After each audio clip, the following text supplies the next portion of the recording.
Au chapitre 15 de l'évangile de Jean, verset 2, nous lisons: Il est monde tout sarment qui porte du fruit, afin qu'il porte encore plus de fruits. Nous comprenons naturellement cela dans la nature, et sommes d'accord avec cela. Peut-être, si nous avons été occupés à un travail dans les vignes, l'avons-nous fait nous-mêmes.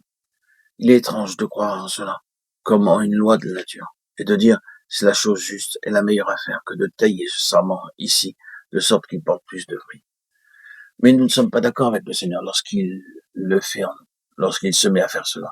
Nous sommes remplis de plaintes et de murmures. Lorsque pour un peu de temps, il nous demande de rester à l'écart, afin de nous préparer pour un fruit plus grand. Nous ne sommes pas d'accord.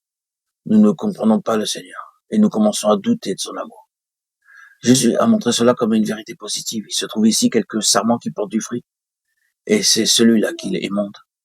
Il y a ici un sarment qui accomplit sa vocation. Le Seigneur le regarde, il dit, celui-ci est très bon, j'ai du plaisir à le voir. Mais je puis faire mieux.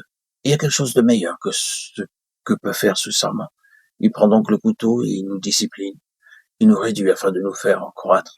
Il enlève quelque chose afin qu'il y ait davantage. Combien cette déclaration contient d'histoire. L'auteur de la lettre aux Hébreux a dit, tout châtiment semble au premier abord un sujet de tristesse et non pas de joie.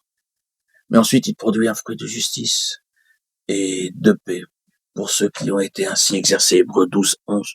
Ce n'est que dire d'une autre manière que le vigneron prend quelquefois le couteau et qu'il tranche profondément dans nos âmes, mais il y aura ensuite plus de fruits, et un fruit meilleur qu'il n'y en avait auparavant. Nous arrivons maintenant à ce dernier mot. Le vin sort du raisin par le moyen du pressoir, qui est le symbole de l'épreuve. Quelle pression doit se faire sur le fruit afin qu'il donne du vin? Le pressoir est le symbole du brisement et le fruit est écrasé. Le vin jaillit de son agonie. Le Seigneur Jésus a dit, je suis le vrai cep. Le prophète avait dit de lui qu'il foulerait le pressoir lui seul. La croix était son pressoir.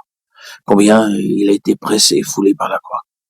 Il a été écrasé et brisé, mais de ce brisement est sortie la vie que nous avons, vous et moi, et que tant de croyants ont reçu dans toutes les nations. Cela est vrai dans une certaine mesure de son Église. Ce fut de ce brisement et de cet écrasement de l'Église que sortit la vie pour le monde.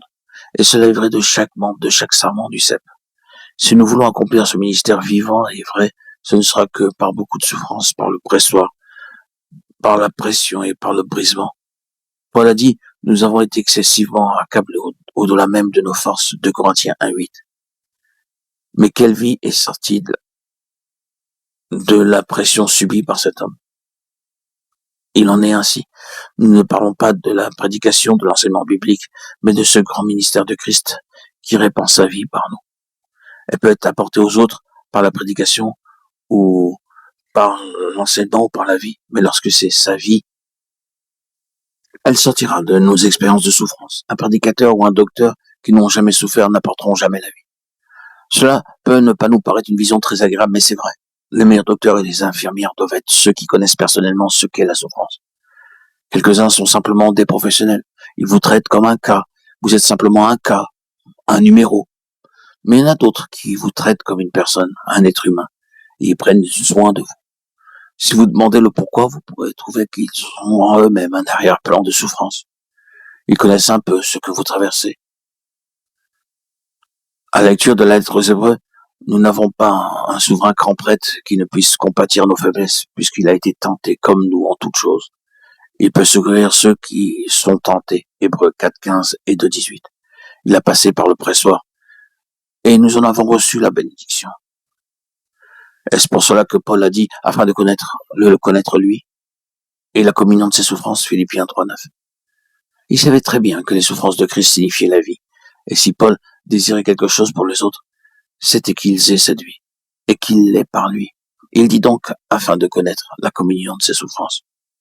Cela peut ne pas être notre ambition, nous pouvons ne pas aimer beaucoup cette pensée, mais que le Seigneur nous aide à considérer les choses de cette manière. Le Seigneur me fait passer dans le pressoir, il me fait traverser un temps de grande pression.